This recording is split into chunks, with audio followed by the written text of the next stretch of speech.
আকাশবাণী ডিব্ৰুগড় আগবঢ়োৱা হৈছে অনাতাঁৰ নাট সমাৰোহ 2025।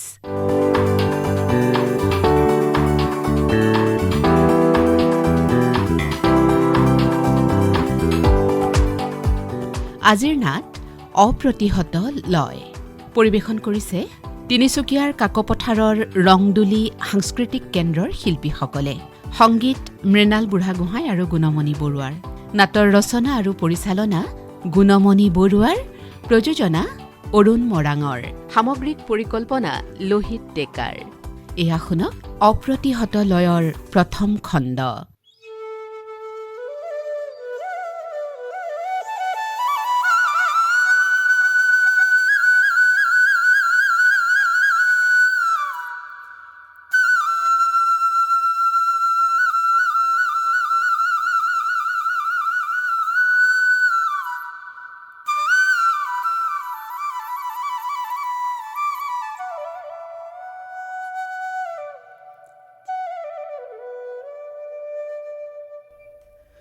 নদীৰে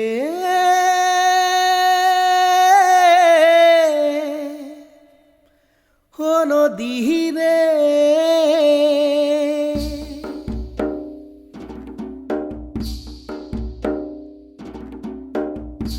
নদীৰে নদীৰে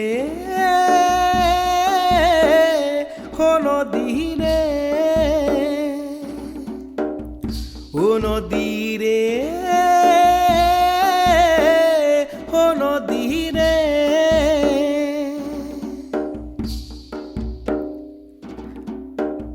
ধেৰে জুকলীয়া নদীৰ পানী বৈ যায় জিৰি জিৰি পুঠি খলিহনা আৰু দৰিকণা পুঠি খলিহনা আৰু দৰিকণা পটলঙাৰ মিতিৰালি নদীৰে নদীৰে। ভণ্টি অ ভণ্টি অ আইতাক দেখিছিলে নেকি? ক'তা? আইতাক দেখা নাই দেখোন। চাচোন, আইতাৰ কাৰণে ইমান এটা ডাঙৰ পাৰ্টি এৰেঞ্জ কৰিলোঁ, আইতাজনীয়ে নাই। অথনিৰ পৰা বিচাৰিয়ে ফুৰিছোঁ, ক'ত বা গ'ল? দাদা বলচোন বিচাৰোগৈ। বলচোন বল, আমাৰ আইতাৰ ৰুমৰ ফালে যাওঁ বল।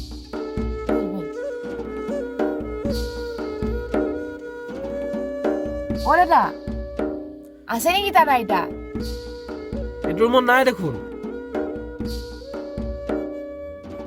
ভণ্টি অ আগফাললৈ বিচাৰি যাওঁ বল, তাত থাকিব পাৰে। বল বল।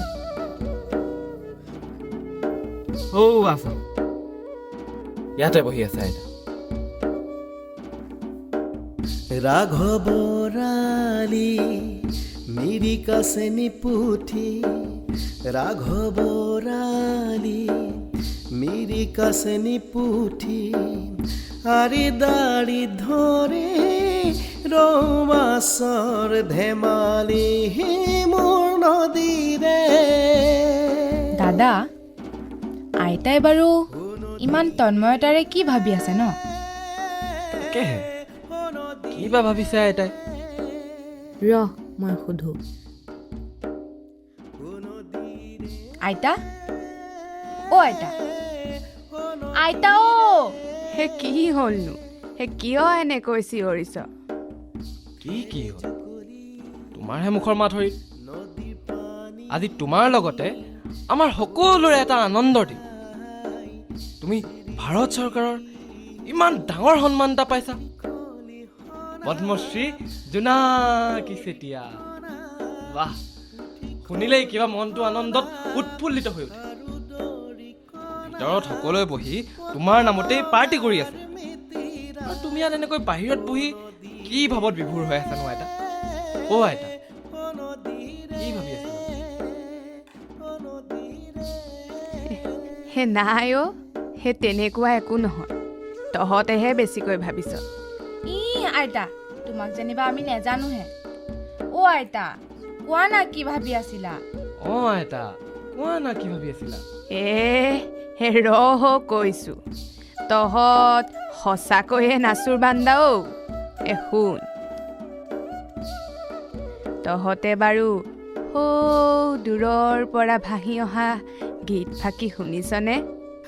ও নদীৰে ও নদীৰে ও নদীৰে ও নদীৰে অঁ শুনিছোঁ, ধুনীয়া। তাতে কি হ'ল? সেই গীতটোৱে মোক মোৰ গাঁওখনলৈ মনত পেলাই দিলে অ'। য'ৰ ধূলি বালি মাটিৰে মই মোৰ শৈশৱ পাৰ কৰিছিলোঁ, যৌৱনৰ গীত গাইছিলোঁ, য'ৰ প্ৰতিজোপা গছে, প্ৰতিপা ফুলে আৰু প্ৰতিটো প্ৰাণীয়ে মোক চিনি পাইছিল। অথচ আজি ইমান বছৰে মোৰ সেই গাঁওখনৰ সৈতে কোনো সম্পৰ্কই নাই। সকলোবোৰ যেন স্মৃতি হৈ গ'ল। আৰু আজি এই ভাহি অহা গীতটিয়ে মোক মোৰ পাহৰণিৰ সেই গাঁওখনলৈ মনত পেলাই দিলে। ময়ো ভাৱনাত বুৰ গৈ সেই স্মৃতিবোৰৰ সৈতে খেলি আছিলোঁ গৈ অ'। চৰি আইতা, তোমাৰ স্মৃতিত জ্যোতি পেলোৱাৰ বাবে আমি দুখিত। কিন্তু আইতা, মোৰ মনত সদায় এটা কথাই কৌতূহলৰ জন্ম দিয়ে। কেনেকৈ ইমান প্ৰসিদ্ধ নৃত্যশিল্পী হ'লা? মা দেউতাৰ পৰা অৱশ্যে অলপ ওচৰতকৈ শুনিছোঁ, কিন্তু আজি তোমাৰ মুখৰ পৰাই কোৱাচোন, তাকো একেবাৰে আৰম্ভণিৰে পৰা। অ' আইতা, ক'বানে? অঁ আইতা, ক'বানে?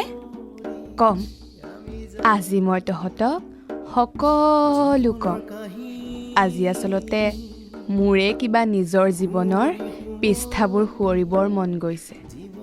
সেয়ে কৈছোঁ শুন। আমাৰ গাঁওখনৰ নাম আছিল মাধৱপুৰ। ঘৰখনত আমি কেৱল তিনিটিয়েই প্ৰাণী, মই, পিতাই আৰু মাহীআই। পিতাইৰ আছিলোঁ মই প্ৰাণৰ পুতলি, কিন্তু মাহীআইৰ পৰা মই তেনে মৰম নেপাইছিলোঁ। সৰুৰে পৰা মই নাচি ভাল পাইছিলোঁ, বিশেষকৈ বিহু নাচি। পিতাইও মোক উৎসাহ উদ্দীপনা যোগাইছিল, কিন্তু মাহীআই আছিল তাৰ ব্যতিক্ৰম। ৰেডিঅ'ত দিয়া বিহু অনুষ্ঠানবোৰ মোৰ বৰ প্ৰিয় আছিল।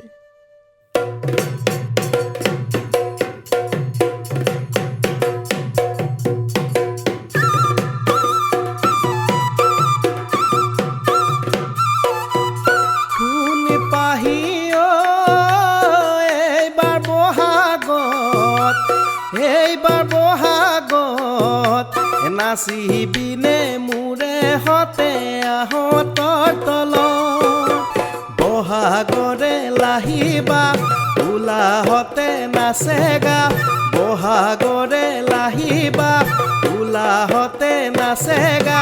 শুন পাহি ঐ নাচিবিনে নে নাচ তই এবাৰ কৈ যা, নাচিবিনে নে নাচ তই এবাৰ কৈ যা।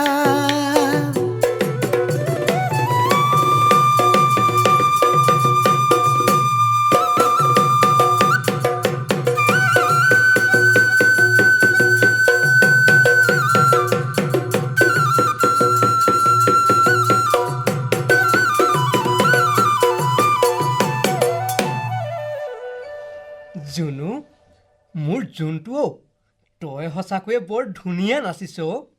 এদিন চাবি তই এজনী ভাল নাচনী হবি। সঁচা পিতাই? সঁচাটো, একেবাৰে সঁচা কথা। এদিন চাবি তই গাঁওখনৰে এগৰাকী নাম জ্বলা নাচনী হবি। মোৰ পিতাইটো নাচনী হ'লেই যেনিবা, তাৰ পাছত কি হ'ব? আনৰ ঘৰত গৈ কলীয়া চৰুটোহে ডিঙিত ল'ব লাগিব। মই আপোনাক কিমান বাৰ কৈছোঁ, তাইক নচাৰ ক্ষেত্ৰত লাই দি নাথাকিব। ছোৱালী মানুহ কাম বন নিশিকিলে আনৰ ঘৰত গৈ মোৰহে বনাম কৰিবগৈ। দেহি ঐ মাহীয়েক যে ছোৱালীজনী কামৰ নামত একোৱেই নিশিকালে। ঐ তই কি চাই আছ? বল ৰন্ধা বঢ়াত অকণ সহায় কৰি দিবি। নাচনি হয়গৈ তাই, ঠেং ভাঙিম বাপেকে।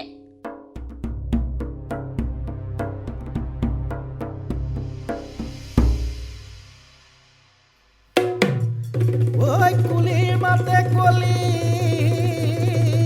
যাও খাই কিনো মাতেৰে মাতিলি সৰুমণি ঐ পুকুৱে দিশৰ কি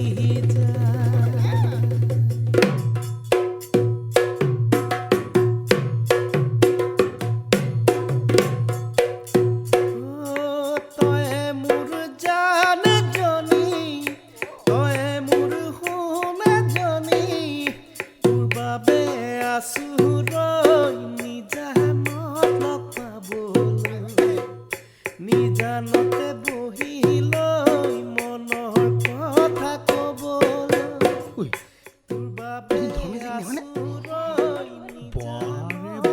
নাচিছে কিন্তু দেই। ঐ গোটেইজনী দেখোন বৰদৈছিলা কি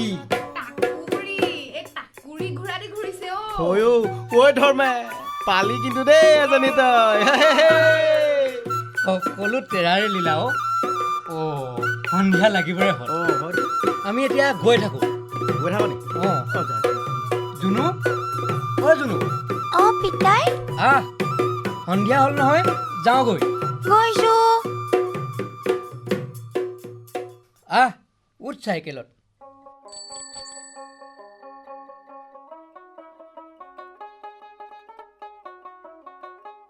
পিতাই তই যে মোক এনেদৰে গাঁৱৰ বিহু তলিবোৰত নচাই ফুৰিছ, আয়ে গম পালে সুদাই এৰিবনে?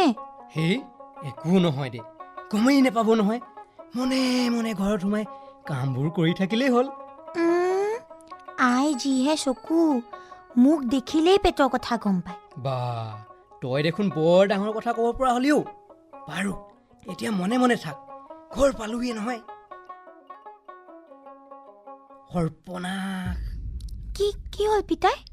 আই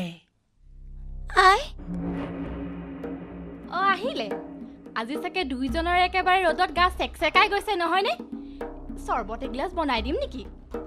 চাহ এটুপিকে খাওক নহ'লে। আজি আকৌ দুপৰীয়া ভাত সাজ খোৱা নহ'লে নহয়, ভাতকে বাঢ়ি দিওঁ। কি কৈছা তুমি? নালাগে নেকি? মনে মনে থাকক, দাঁত চেলাই দেখাব নালাগে এতিয়া। মই আপোনাক কিমান বাৰ ক'ব লাগিব, এইবোৰ কথা ভাল হোৱা নাই। আজিকালিকৈ তাই ডাঙৰ হৈ আহিছে, নহয় যদি কেনেবাকৈ কিবা এটা হৈ যায় আপুনি কি কৰিব? ৰাম, মনে মনে থাকাচোন হিৰো। কিয় মনে মনে থাকিম? কমেই মই বাপেকে জীয়েকে মিলি মোৰ মূৰটো খালে। না ছোৱালীয়ে মোৰ কথা শুনে, না বাপেকে মোৰ কথা শুনে। মই চাকৰণীহে, গতিকে কাম কৰি কৰি মৰ। পুৱাই কলো বোলো খৰি কেইডালমান গোটাই দিবচোন, নাই ছোৱালীক লৈ একেবাৰে বিহুতলি পালেগৈ। এতিয়া আমুকে জুই ফুৱাই ফুৱাই মৰ। কি পাপৰ ফলত এইখন ঘৰলৈ আহিছিলো নহয় মই। তহঁতক ভাত খোৱাম আজি, 14 গোষ্ঠী জাৰিম মই।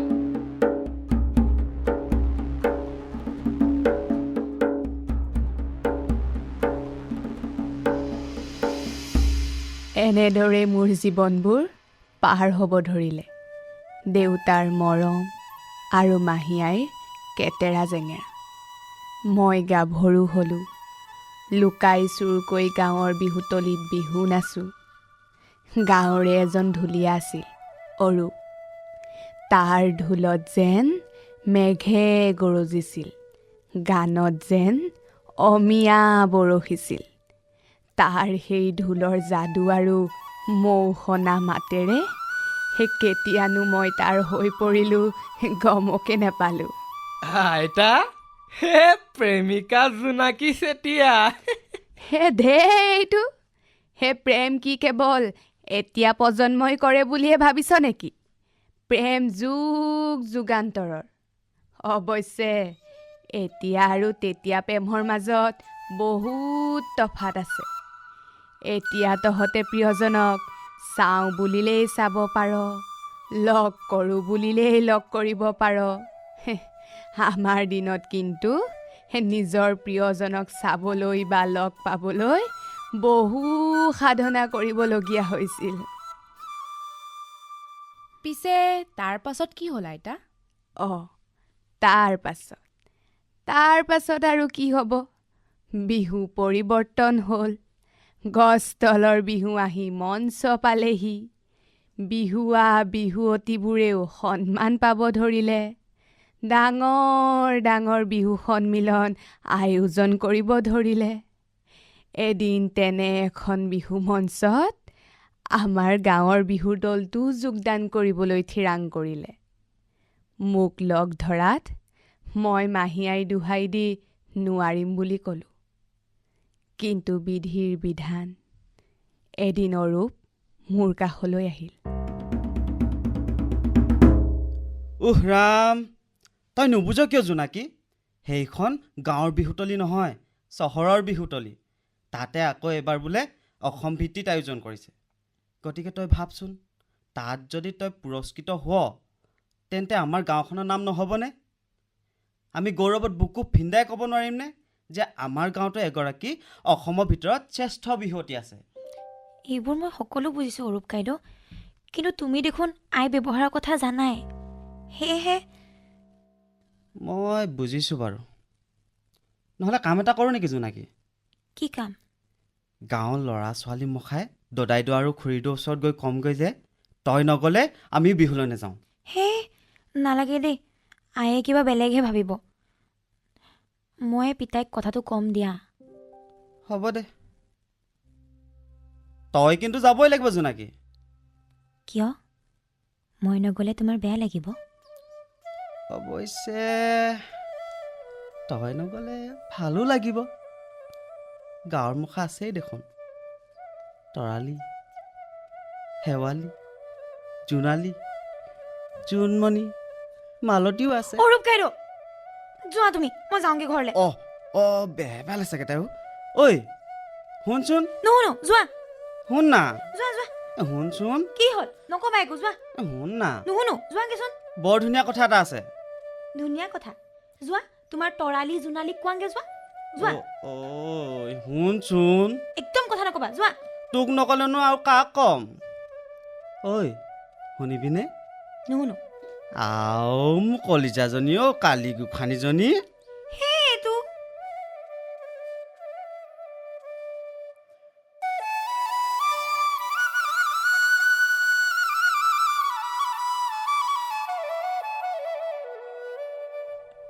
চাই, মইতো তোক যাবই কওঁ, কিন্তু তোৰ আয়ে নামানিব নহয়।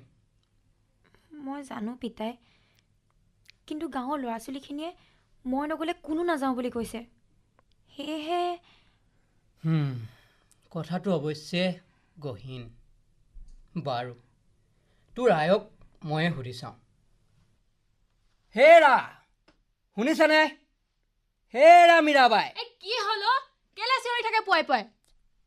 হেইয়া চোৱা, তোমাৰ ভালৰ কথা ক'বলৈহে মাতিছোঁ। তুমি দেখোন ৰণচণ্ডী হৈ আহিছা। থাকক দিয়া, নকওঁ। মোৰ ভালৰ কথা?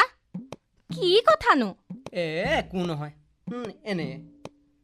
ক'বনে আপুনি? নাই একো। কি হ'ল কওক? হেৰি, মানে তুমি যে আইৰ ঘৰলৈ যাম বুলি কৈছিলা, মই আকৌ অজুহাত দেখাই মানা কৰি আছিলোঁ। কিন্তু মই এতিয়া ভাবিছোঁ তুমি কালিলৈকে যোৱা নেকি, আৰু দুদিন থাকিও আহিবা, ঘৰতো ভাল পাব, নে কি কোৱা? আই, আজি দেখোন মোলৈ আপোনাৰ বৰ মৰম উপজিল। শুনক, দদাইদেউৰ সৰুজনী ছোৱালীৰ বিয়াতহে মই যাব খুজিছিলোঁ, কিন্তু আপুনি দেখোন নিজেই ক'লে তোৰ দদাইৰ আৰু কিমানজনী ছোৱালী আছে, মাহেকত দেখোন 4বাৰমান বিয়া ওলায়। এই বুলি ক'লে আৰু কোনোবাই যাব পাৰে নেকি? গতিকে মই খঙতে যোৱা বাদ দিলোঁ, আৰু এতিয়া বিয়া হোৱাৰো দিন চেৰেক হ'ল। গতিকে আপুনি মোক এতিয়া ভালদৰে লগাই লাভ নাই। মূল কথাটো কওক। কথাটো মানে আইজনীক গাঁৱৰ ডেকা জীয়ৰী মখাই একেবাৰে এৰি নিদিছে। চহৰত বোলে বিহুৰ প্ৰতিযোগিতা এখন আছে, তাইৰ যাবলৈ মন নাই, মোৰো যাবলৈ দিবলৈ মন নাই নহয়। কিন্তু সিহঁতে কৈছে তাই নগ'লে বোলে সিহঁতেও নাযায়। সেয়ে মই ভাবিছোঁ এবাৰলৈ যাওক নেকি, নে কি কোৱা? কথা তেনেহ'লে সেইটো। যাওক, মোৰ তাতে কি আহে যায়, মইনো কোন মানা কৰিবলৈ, মাহী আইখে। কিন্তু এষাৰ কথা মনত থবি, সেইখন চহৰ হয়, গাঁও নহয়। অলপ সাৱধানে থাকিব লাগিব। যাওক, ক'ব নহয় আকৌ সতিনীৰ ছোৱালী, ঘৰতে বন্দী কৰি থওঁ। আৰু শুন, এটা কথা মনত থবি, সন্ধিয়া হোৱাৰ লগে লগে যাতে ঘৰ সোমাও, নহ'লে ঐ হাতী হেৰুৱালো ঐ লিহিৰি বনতে ঐ ঘোঁৰা হেৰুৱা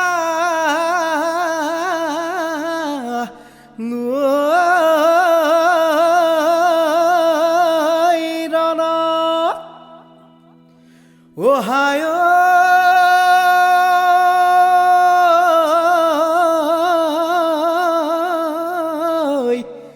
ঐ পাই হেৰুৱালো ঐ সৰগৰ মুকুতা ঐ চোতালৰ দুবৰিৰ বন। মনৰ আনন্দত আত্মহাৰা হৈ সেইদিনা আমি চহৰৰ বিহুতলী পালোগৈ। বিহু নাচিলোঁ। নিৰ্দিষ্ট সময়ত ফলাফল ঘোষণা হ'ল। এই বছৰ শ্ৰেষ্ঠা বিহুৱতী জোনাকী চেতিয়া।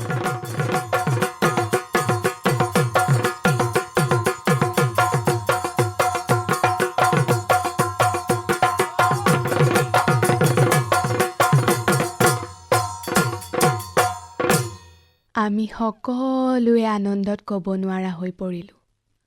বহুতে মোক শুভেচ্ছাও জনালে। তাৰ ভিতৰত কেইজনমান উদণ্ড ডেকাৰ অশ্লীল ইংগিতো মোৰ চকুত নপৰাকৈ নাথাকিল।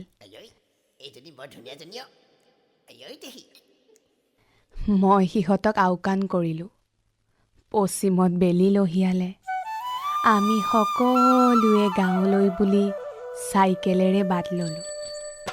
মই অৰূপ ককাইদেউৰ চাইকেলত।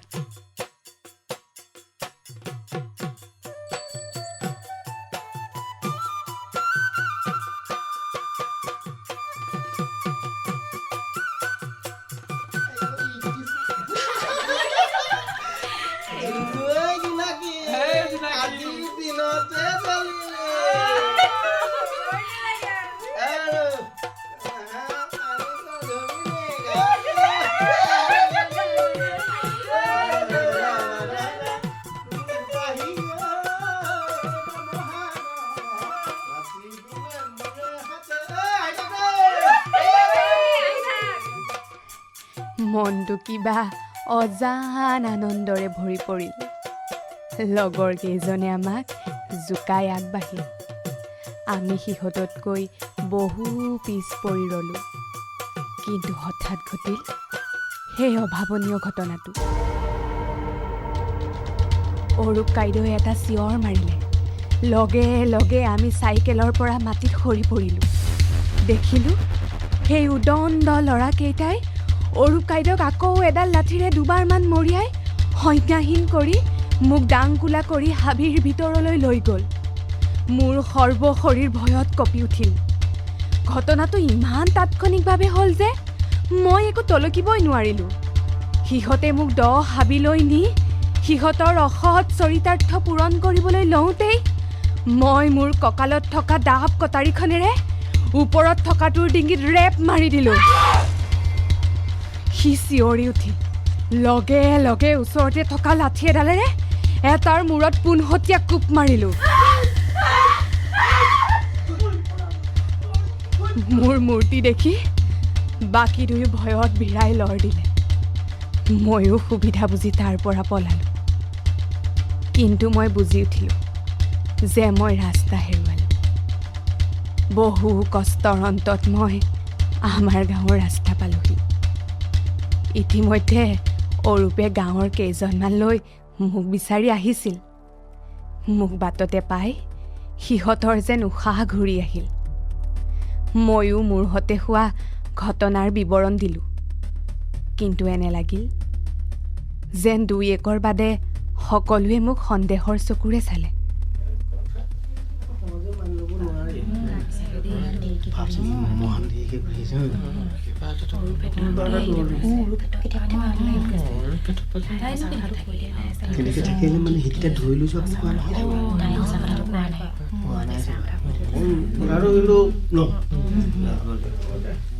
আমাৰ ঘৰ পোৱাত পলম হ'ল।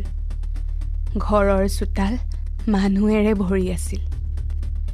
মোক সকলোৱে জন্তু চোৱাদি চাব ধৰিলে। মই যেন সৰ্বশান্ত হৈহে আহিছোঁ। পিতায়ে এচুকত বহি উচুপি আছিল। মাহী আয়ো নিমাত। সকলোৱে ধৰি ল'লে যে মই ধৰ্ষিতা।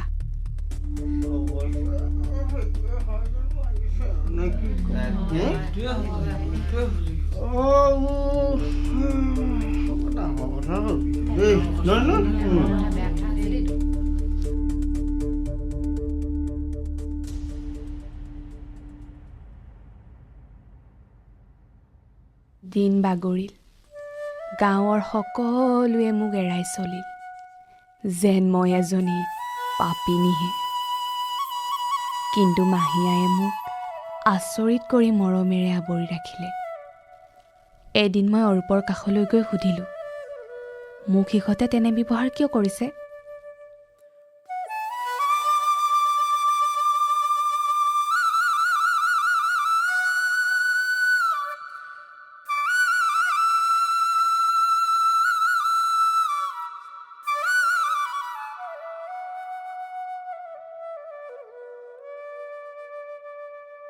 অৰূপ কাইদেউ, তোমালোকে মোৰ লগত এনে ব্যৱহাৰ কিয় কৰিছা? মই দেখোন তোমালোকক কৈছোঁৱে, মই একো নোহোৱাকৈ তাহাঁতৰ কবলৰ পৰা বাচি আহিছোঁ। তেনে স্থলত এনে ব্যৱহাৰ কিয়? তুমি একো নোকোৱা কিয়?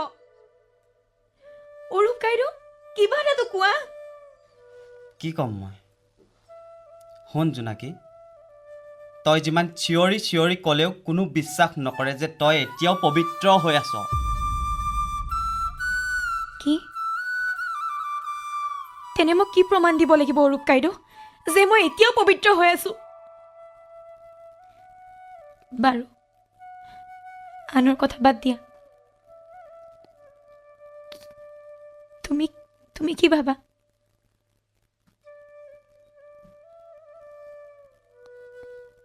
মৌন হৈ ৰলা যে?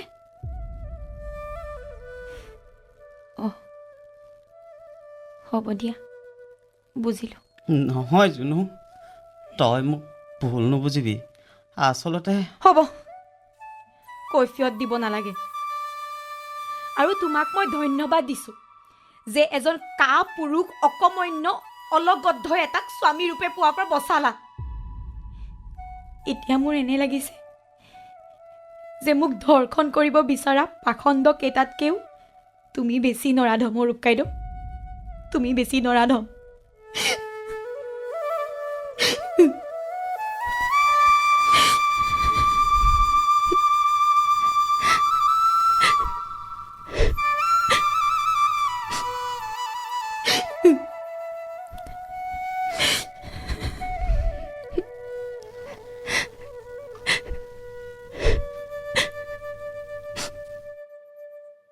শ্ৰোতাসকলে ইমান পৰে অনাতাঁৰ নাট সমাৰোহ 2025ত অপ্ৰতিহত লয় নাটকৰ প্ৰথম খণ্ডটি শুনিলে। পৰিৱেশন কৰিলে তিনিচুকীয়াৰ কাকপথাৰৰ ৰংদুলি সাংস্কৃতিক কেন্দ্ৰৰ শিল্পীসকলে। নাটৰ ৰচনা আৰু পৰিচালনা গুণমণি বৰুৱাৰ, সংগীত মৃণাল বুঢ়াগোহাঁই আৰু গুণমণি বৰুৱাৰ। বিভিন্ন চৰিত্ৰত অংশগ্ৰহণ কৰিলে গুণমণি বৰুৱা, দেৱযানী বৰা, অক্ষয় ৰন্ধীৰ, অনুপল মৰাণ, প্ৰাংগনা বৰা, সুকন্যা বুঢ়াগোহাঁই, হিমাংশু ডেকা, দীপাশা ফুকন, হেমাংগ ৰঞ্জন বৰা আৰু মানসজ্যোতি তামুলীয়ে। প্ৰযোজনা সহযোগী আছিল সন্তোষ কুমাৰ ঠাকুৰ। নাটখনিৰ প্ৰযোজনা অৰুণ মৰাঙৰ। সামগ্ৰিক পৰিকল্পনা লোহিত ডেকাৰ। এই নাটৰ দ্বিতীয় তথা অন্তিম খণ্ড শুনিবলৈ পাব কাইলৈ নিশা 9:30 এই খণ্ডটিৰ পুনৰ প্ৰচাৰ শুনিবলৈ পাব কাইলৈ পুৱা 8:30।